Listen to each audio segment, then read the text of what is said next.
انہوں نے کسی بھی سرکاری تنصیبات کے اوپر حملہ نہیں کیا۔ 9 مئی کا واقعہ جو ہوا، 9 مئی کی انہوں نے مذمت کی کہ ان کے تمام کرداروں کو قرار واقعی سزا ملے گی، اور ساتھ ہی ساتھ انہوں نے محترمہ بینظیر بھٹو کی شہادت کا بھی ذکر کیا۔ انہوں نے بولا کہ جب محترمہ بینظیر بھٹو کی شہادت ہوئی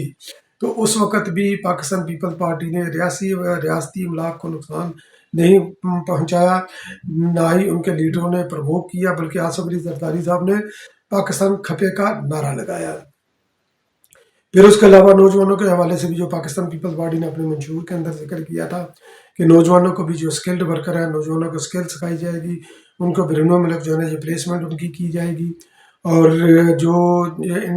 اسٹوڈنٹ بریلینٹ اسٹوڈنٹ ہیں ان کے پاس، جن کے پاس وسائل نہیں، گورنمنٹ اپنے خرچے کے اوپر جو ہے نا وہ ان کو باہر بھیجے گی، اور ان کے تمام خرچے جو ہے نا وہ اٹھائے گی تاکہ وہ پاکستان کا نام وہ روشن کر سکے۔ باقی بجلی وغیرہ کے حوالے سے بھی انہوں نے بولا کہ بجلی کی چوری جو ہے نا یہ 1000 ارب ڈالر کی سالانہ جو ہے نا یہ چوری ہوتی ہے۔ اس چوری کی اگر روک تھام نہ کی گئی، یعنی کہ اس کی روک تھام نہ کی گئی تو پاکستان کو جو ہے نا یہ نقصان ہو رہا ہے۔ پی آئی اے کے حوالے سے بھی انہوں نے ذکر کیا کہ پی آئی اے جو ہے نا یہ ایک وقت وہ تھا کہ پی آئی اے ایک نام تھا، مگر اب جو ہے نا یہ پچھلی حکومت کے اندر جو عمران خان نیازی کی حکومت تھی، جو غلام سرور خان صاحب نے جو ایک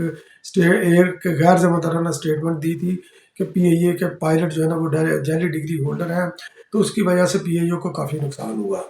تو بجلی کے حوالے سے بھی انہوں نے جو ذکر کیا، انہوں نے یہ ذکر کیا تھوڑی سی وہ جہاں پر ڈنڈی مار کے کہ لوڈ شیڈنگ میاں نواز شریف صاحب نے ختم کی تھی، حالانکہ اس وقت جو ہے نا وہ لوڈ شیڈنگ جو ہے نا یہ مینج کی ہوئی تھی پنجاب کے اندر، یہ میاں صاحب نے ہی مینج کی تھی اس کو۔ تو پاکستان پیپل پارٹی کے جاری کردہ پروجیکٹ کی وجہ سے بجلی جو ہے لوڈ شیڈنگ جو ہے نا وہ کافی حد تک وہ ختم ہو گئی تھی۔ تو باقی انہوں نے اس طرح اپنی تقریر کے اندر جو وہاں پر انہوں نے یہ بھی ذکر کیا کہ مریم نواز شریف صاحبہ کو گرفتار کیا گیا اور فریال طاہر صاحبہ کو گرفتار کیا گیا، تو مگر یہ کہ اس کا رد عمل اس طرح نہیں آیا جس طرح کہ پی ٹی آئی نے اپنی گرفتاریوں کے اوپر رد عمل دیا ہے۔ اور جو انتخاب جو ہوا ہے، وزیر اعظم کا انتخاب ہوا ہے، تو انتخاب میاں شہباز شریف صاحب کو انہوں نے ڈبل سینچری کی، 201 ان کو ووٹ ملے، جبکہ جو ہے نا عمر ایوب خان صاحب کو 92 ووٹ جو ہے نا صرف ملے، اور 92 ووٹ جو ہے نا یہ بڑا مذکر ہے۔ اس کے 92 ووٹ لینے کے باوجود جو ہے نا وہ وزیر اعظم عمر ایوب خان وہ کیسے، تو وہ اس طرح کیونکہ شہباز شریف صاحب چونکہ یہ وزیر اعظم منتخب ہوئے ہیں، مگر ان کے بعد جو ہے نا یہ تقریر آئی عمر ایوب خان صاحب کی۔ عمر ایوب خان صاحب چونکہ کنٹیسٹ کر رہے تھے، انہوں نے بولا کہ ان کی تقریر کو جب یہ روکنے کی کوشش کی گئی، انہوں نے بولا کہ میں وزیر اعظم ہوں، میری تقریر کو نہیں روکا جا سکتا، میں جتنی لمبی مرضی تقریر کروں گا، میری تقریر کو بھی لائیو چلایا جائے، کیونکہ یہ اسمبلی جب تک یہ مخصوص نشستوں کا فیصلہ نہیں ہو جاتا، یہ تمام الیکشن جو ہیں یہ جعلی ہیں، ان الیکشن کو ہم نہیں مانتے۔ اور شہباز شریف صاحب جو ہے نا یہ فارم 47 کے وزیر اعظم ہیں، جبکہ فارم 45 کے مطابق جو ہے نا ہم 180 سیٹوں والے ہیں، تو ہم وزیر اعظم میں ہوں، تو شہباز شریف صاحب وزیر اعظم نہیں۔ تو بہرحال اب انہوں نے اپنے آپ کو وزیر اعظم تو ڈکلیئر کر دیا ہے، اور سنی اتحاد کونسل والوں نے بھی ان کو وزیر اعظم مانا ہے۔ تو آگے چل کر دیکھتے ہیں کہ آگے چل کر ان کا یہ خبت یا ان کا بخار کہاں تک اترتا ہے۔ ان کی جب یہ تقریر ہو رہی تھی تو تقریر کے دوران ان کو ڈپٹی اسپیکر صاحب نے، غلام مصطفیٰ شاہ صاحب نے، انہوں نے روکا کہ جناب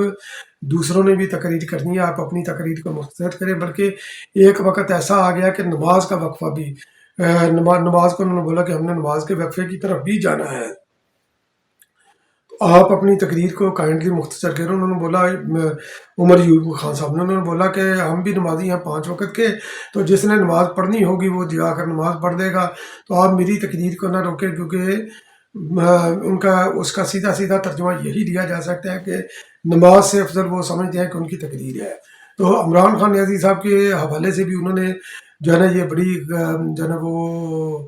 غلط بیانی اس کے اندر کی کہ عمران خان نیازی صاحب کو 4 گولیاں لگی اور خون سے وہ لت پت تھے، خون سے لت پت، وزیر آباد کا واقعہ، تو خون سے لت پت ہونے کے باوجود وہ جو ہے عوام کے درمیان تھے۔ تو بھائی ان کو جو ڈاکٹر عامر سلطان غالباً ان کا نام ہے، تو جو شوکت خانم کے جو سی ای او ہیں، تو انہوں نے بولا کہ عمران خان نیازی کو تو گولیاں لگی ہی نہیں، ان کو تو صرف جو ہے نا یہ ایک میٹل کے جو ہے نا پارٹیکلز کچھ لگے تھے، کچھ ذرے لگے تھے، تو اس کی وجہ سے انہوں نے اتنا ڈرامہ رچایا۔ تو آپ پتہ نہیں تاریخ اپنے حساب سے کیوں لکھتے ہیں۔ تو بہرحال یہ جو اسمبلی کا یہ کل کا سیشن تھا، یہ بھی مچھلی منڈی بنا رہا، اور ایون کا قومی ترانے کے دوران بھی انہوں نے جو ہے نا یہ نعرے وغیرہ بھی لگاتے رہے، پی ٹی اے کے پرچم جو ہے نا وہ لہراتے رہے۔ پھر اس کے علاوہ عمران خان نیازی صاحب کی تقریر، جو عمران خان نیازی صاحب کی تصاویر وہ جو ہے نا وہ لہراتے رہے، ان کو روکنے کی کوشش کی کہ قومی ترانے کا احترام کرے، مگر وہ نہیں رکے۔ تو بہرحال جس طرح کا ان کا یہ فلو ہے، جس طرح انہوں نے یہ اسمبلی کے پہلے سیشن کے اندر جو ہے نا انہوں نے یہ حرکت کی ہے، تو لگتا یہی ہے کہ پی ٹی اے جو ہے نا یہ یا سنی اتحاد کونسل